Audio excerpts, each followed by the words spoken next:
Let's jump into problem 2010A. It's a big old pension worksheet with a lot going on. Now, please note this is for US GAAP only. If you're looking for IFRS or ASPE equivalents, that's in problem 2011A. Elk Valley Mining sponsors a defined benefit plan for its workforce and prepares its financial statements in accordance with US GAAP.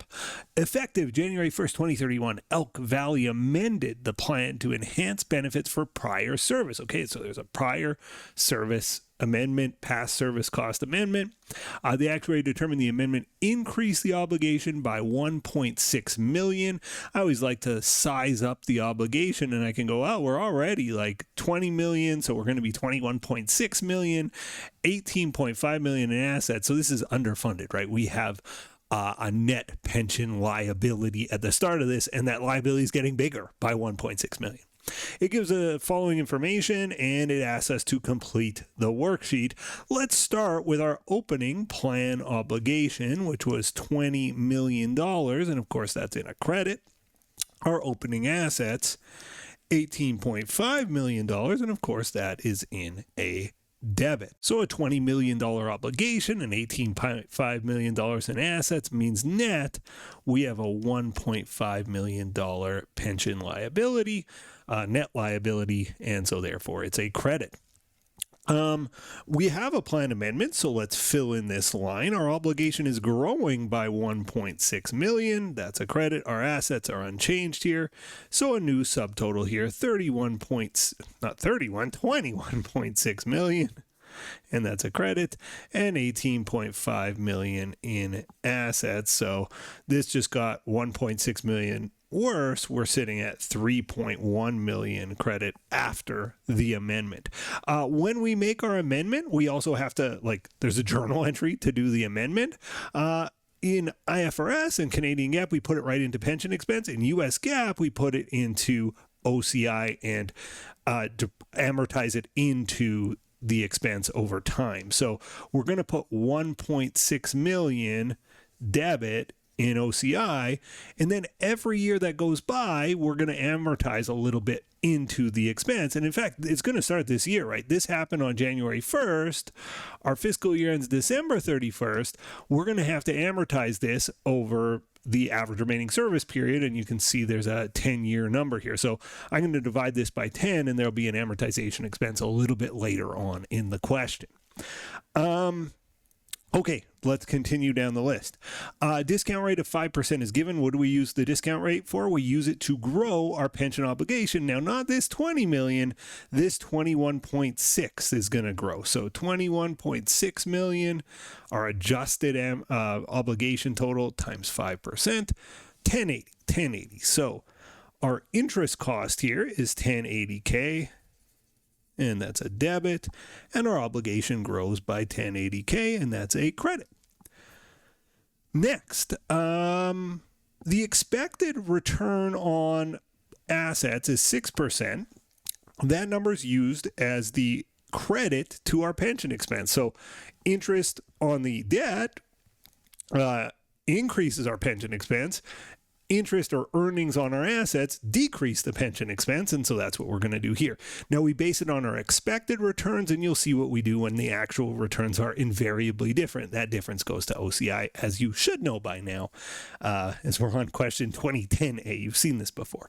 Okay, so under actual return on plan assets, I take that 6%, the expected return times 18.5 mil, times 0.06, I get 1110,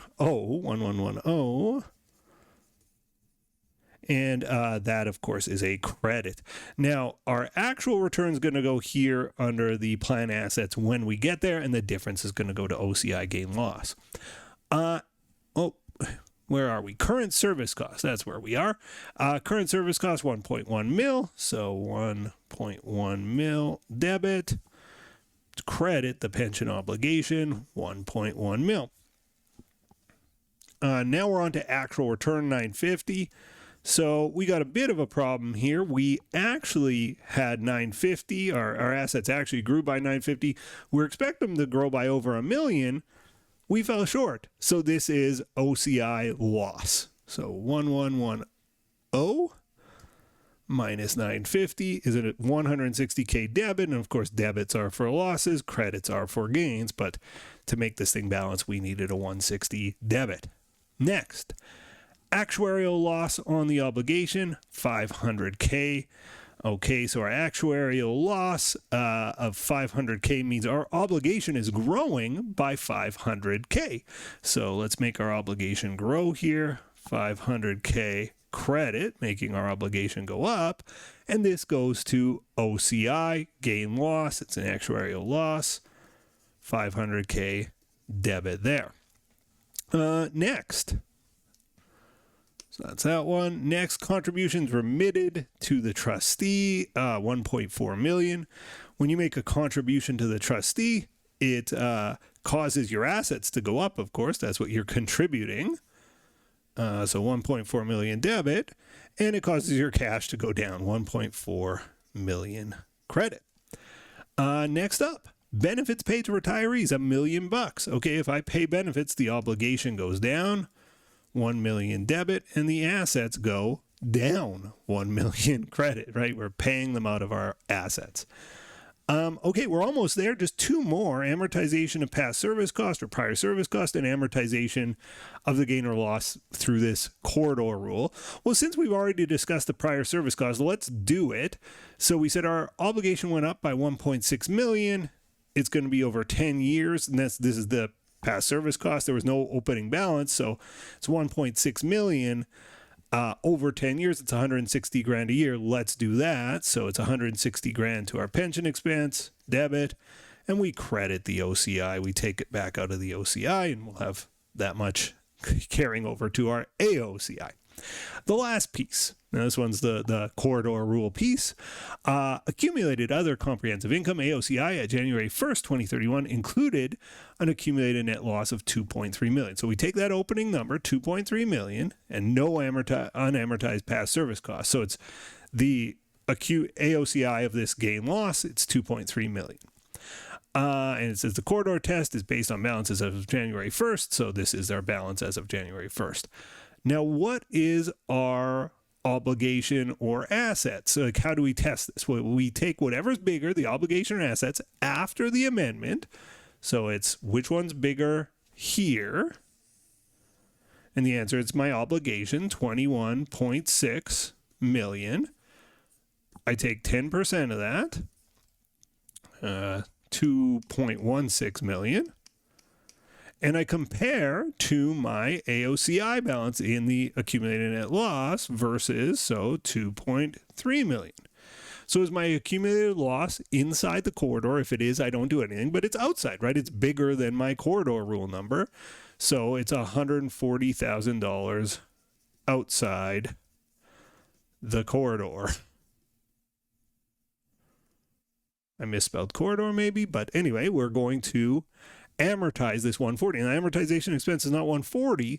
We take that 140 and we divide by, again, the average remaining service period. So divided by 10 years means it's 14K per year. And I don't know how I ended up switched over to green ink, switch back to the red. Our amortization here is 14K. So 14K debit here because it's a loss. And we are going to reduce the loss by, or the OCI by crediting it. 14K credit. And I think at that point, we're ready to go. That's everything. So let's add everything up. I'm going to add up my assets and liabilities here.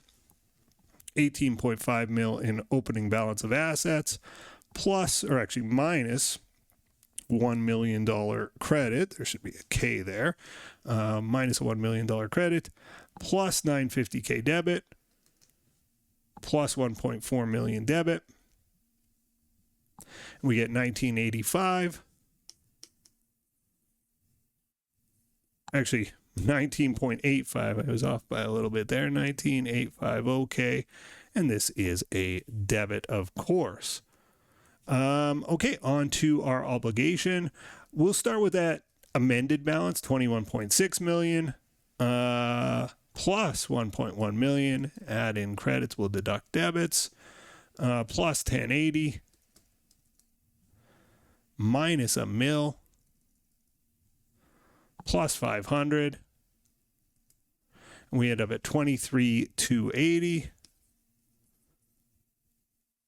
And that is a credit, of course. And you can see the credits way outweigh the debits. 23,280 minus 19,850 means we're left with a net credit here of 3,430. And we started the year at like 1.5 million. We end at 3.4 million. This is a big change in our net pension liability, and it got way worse, right? 1.9. The difference there, 1.93 million from the very beginning of the year before the amendment to where we ended. And let's just keep that number in the back of our minds.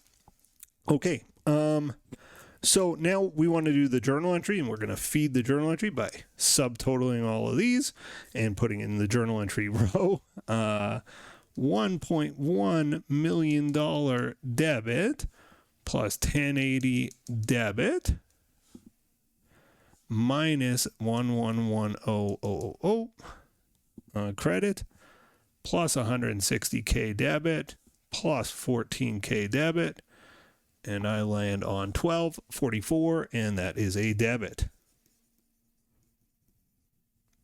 This one, 1.6 million minus 160K means we're at 1440 debit.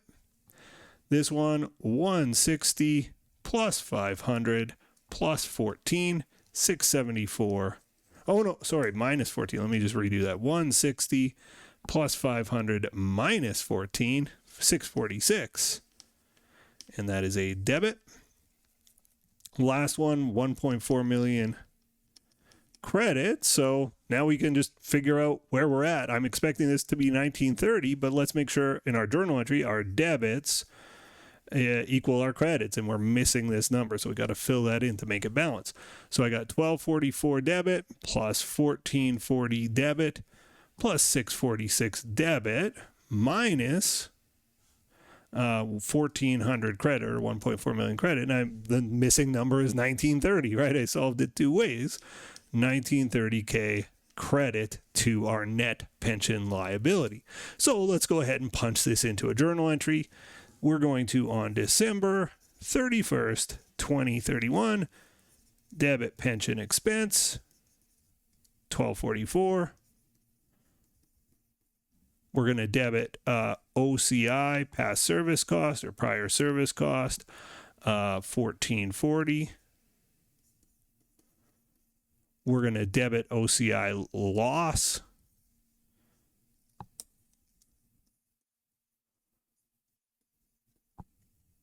$646. This is our actuarial loss and our unexpected loss and the amortization of the corridor loss there. Well, all kind of combined into one. We're going to credit cash, 1.4 mil, and we're going to credit net pension liability for 1930. And at that point, I think we've solved it. We're done with 2010A. As always, if these videos help, I hope you'll consider hitting a thumb. See you in the next video. Bye for now. The next video in our series is right up here. And if you want a supercut of all of the videos in this series, that's the one down below.